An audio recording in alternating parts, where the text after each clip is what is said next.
கிராமத்தில் இருக்கும் மாணவன் செல்வங்களும் நகரத்தில் சென்று படிக்க வேண்டும் என்று இந்தியாவிலே முதலாக இலவச பஸ் பாஸை அறிமுகப்படுத்தியவர் டாக்டர் கலைஞர் அவர்கள். நீங்கள் இப்போ பார்த்தீங்கன்னா ஒரு ரோட்டில் போகிறீங்கன்னா, பைபாஸ் ரோட்டில் பார்த்தீங்கன்னா ரோட்டுக்கு சைடில் சீமக்கருவில் அந்த நிலம், இந்த ரொம்ப யூஸ் இல்லாத நிலம் நிறைய இருக்கும். இப்போல்லாம் பார்த்தீங்கன்னா பைபாஸ் விட்டு நிறைய லேண்டு போட்டு அது விற்கிறாங்க. 1 கோடி 2 கோடி 10 கோடி 20 கோடி நிறைய விற்கிறாங்க. ஒரு 2000க்கு முன்பு 90 காலகட்டங்களில், அதற்கு முன்பு அந்த நிலமெல்லாம் மதிப்பு இல்லாமல் சும்மா கிடந்துச்சு. மதிப்பு இல்லைனா கூட அந்த நிலமெல்லாம் ஒருத்தர் பேரில் இருக்கும். அந்த நிலத்திற்கு நிச்சயமாக வரி கட்ட வேண்டும்.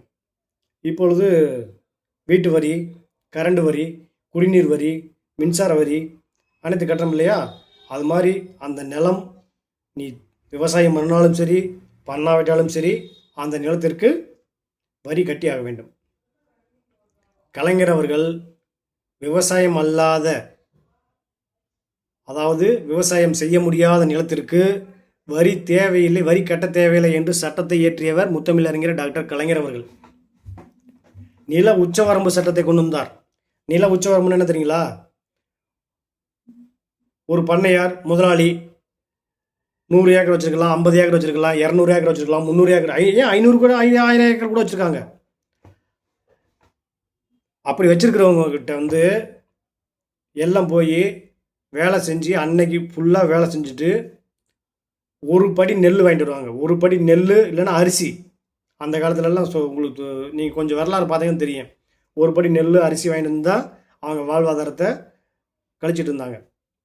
அந்த முதலாளிகளிடம் இருந்த நிலத்தை நில உச்சவரம்பு சட்டத்தின் மூலமாக நிலத்தை வாங்கி நிலமில்லாத ஏழை விவசாயிகளுக்கு 2 ஏக்கர் நிலம் கொடுத்தவர் தான் முத்தமிழறிஞர் டாக்டர் கலைஞர் அவர்கள். இன்றைக்கி அந்த நிலத்தோட ரேட்டெல்லாம் பார்த்திங்கன்னா பல லட்சங்கள் போகலாம், பல கோடிகள் போகலாம், எல்லாம் பண்ணலாம். எல்லாத்தையும் வாங்கிட்டாங்க. வாங்கிட்டு திமுக தமிழ்நாட்டுக்கு ஒன்றுமே பண்ணல, எதுவுமே பண்ணலன்னு சில பேர் மேடைக்கு மேடை கத்தி கூப்பாடு போடுவாங்க, கத்துவாங்க. விஷயம் இருக்காது, ஒன்றுமே இருக்காது, விஷயம் கத்துவாங்க. அதையும் நம்பி சில பேர் வாக்களித்து விட்டீர்கள். அவரை பற்றிய பின்பு ஒரு வீடியோக்கள் காரசாரமாக தோலை உரித்தெடுப்போம்.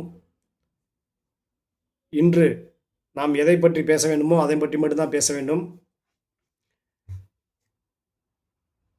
இந்தியாவிலே தமிழ் மொழிக்கு, உலகத்திலேயே தமிழ் மொழிக்கு மிக பெருமை உள்ளது. ரொம்ப பழமையான மொழின்னா அது தமிழ் மொழி மட்டும்தான். 5000 வருஷம் 10,000 வருஷம்லாம் சொல்கிறாங்க. அது நமக்கு வருஷம் எவ்வளோன்னு சரியாக தெரியல. ஆனால் ரொம்ப பழமையான மொழி. அந்த மொழியை அழிக்கிறதுக்கு சில கும்பல் இந்தியாவில் இப்போ மட்டும் இல்லை, 60-70 வருஷமாகவே அந்த மொழியை எப்படியாவது அழிச்சிடணும், கலாச்சாரத்தை அழிச்சிடணும்னு துடிச்சாங்க. அது அண்ணா, பெரியார், கலைஞர், முத்துவேல், கருணாநிதி, ஸ்டாலின் இருக்கும் வரை அந்த எண்ணம் ஈடேறவில்லை. இன்று அது கொஞ்சம் கொஞ்சமாக ஈடேறுமோ என்ற அச்சம் நமக்குள் வந்து கொண்டிருக்கிறது.